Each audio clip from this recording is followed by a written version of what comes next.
Welcome to episode 7 of Gone Mental, where we discuss whether we think that bipolar is a disability for either of us. Kristy? Okay, for me, I'd actually say yes, Andrew. I consider it a psychosocial disability. There's a couple of reasons why I view it that way. One of the biggest is the impact my medication has on my energy levels, and the fact that on the current medication I'm on, I could sleep to midday. That makes getting work very hard. So for that aspect, I consider it a disability. There are other aspects we'll go into later. Right, but what about if you don't take your medication? Then for some of the time, I'd be a model employee. And then when I'd have an episode, I'd be either hypomanic, possibly become manic. I've only become manic twice in my life so far, full-blown mania. Yep. And I wouldn't be able to do my job. So for the periods that could last up to years, I'd be a great employee, and then again, I wouldn't be able to function properly. I'd have a hard time with my relationships. I am considering going mental. Consider going mental, yes. But I am going to be considering going medication-free when my children are in school. But I think that I haven't got children yet, and I think that that'll be a decision made by me, my fiancé, who will then be my husband, and my parents in collaboration. Right. So you'd be a risk. So you're saying you'd be less of a risk with that medication? I'm saying that I would have periods of great employment where I could do my job absolutely fine, and then I'd have periods where I couldn't do my job because of hypomania or depression. And that would be unpredictable too. And totally. And so on this medication I'm on at the moment, I am just tired all the time. I'm hoping that once I have children, I can go on to another medication that makes me less tired. So you take medication that makes you sleepy every day? Yes. I take my medication at night. It takes 10 to 15 minutes for me to fall asleep. After that, I'm out for the next minimum 9 hours. And depending what time I take it, almost regardless of what time I take it, because I've experimented with taking it much earlier at night, like 9 o'clock or whatever, and I can sleep to midday most time. So that's very disabling as far as my ability to function in the mornings. But do you always get to sleep as quickly as that? No, when I have anxiety, I can keep myself awake, not deliberately, until around 4 in the morning. And then I almost pass out from exhaustion. There's a very interesting feeling being groggy from medication and still not being able to sleep, and that's what anxiety sometimes does. But do you still get enough sleep? Then once I pass out at 4, I could not wake up till say 1 or 2 the next day, but they're not good sleeping habits and good healthy sleep time. Not for employment either. No. They tend to want you to be available at regular times. Yeah, and that's part of the reason why I'm not working at the moment. So there are other reasons I think it is a disability, partly because I want people with mental health to align with the disability rights movement. The disability rights... People with mental illness, not people with mental health. Yes, people with mental illnesses, sorry. Yes. I want us to align with the disability rights movement, which has made much better progress than we have in getting their human rights in some cases, and also identifying as a disability makes it easier when applying for Centrelink, housing if you need housing. I don't. I live with my parents at the moment, and I go to my fiance's on a weekend, and me and my fiance are looking for a house in mid this year before we get married. And Especially, I worry that lots of consumers may not get access to National Disability Insurance Scheme coming soon. So there's many variables. There's lots of still be worked out with the NDIS. Yeah, and I think most of us don't know how it's going to affect us or the people we care about. Or whether we'll even be covered.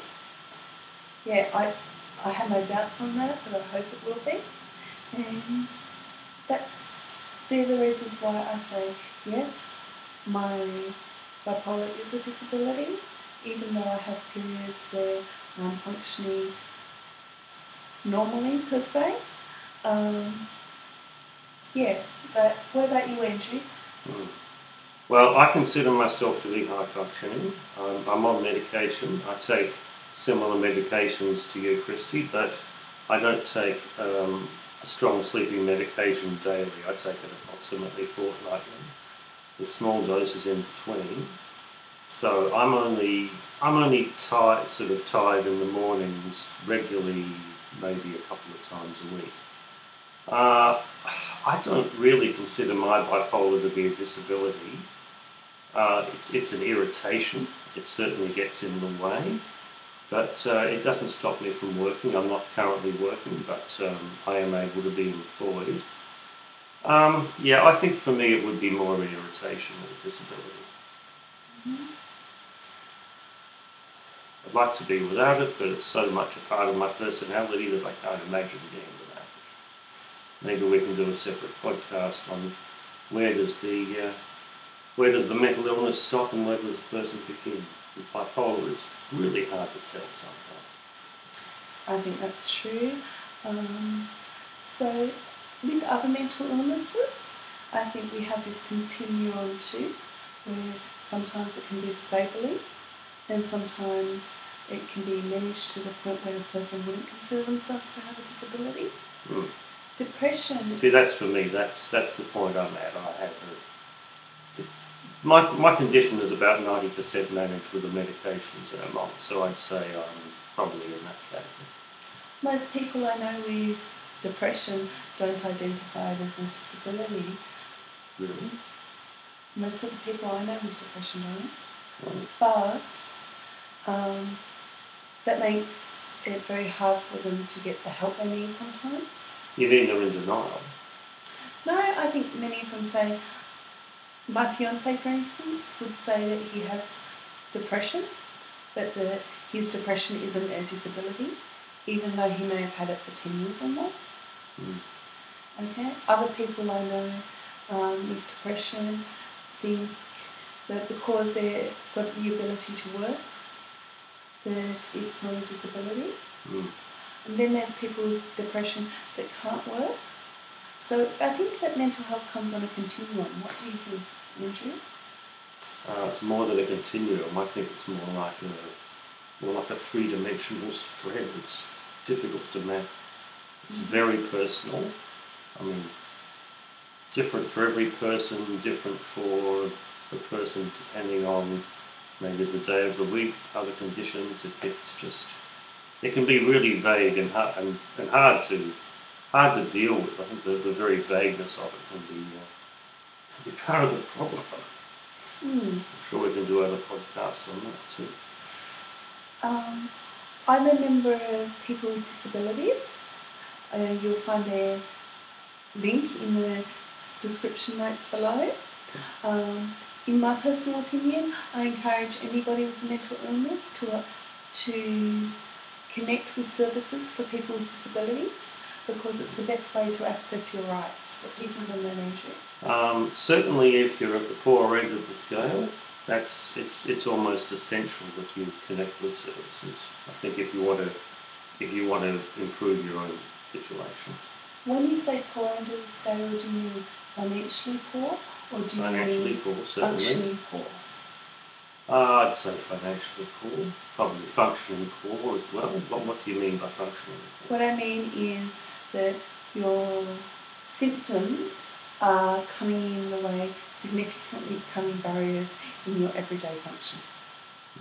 I think that would be severe, the same as severity of mental illness. That's how. Yeah, it is. So. Well, shall we tie it up for there? I think we've covered quite a lot of material today.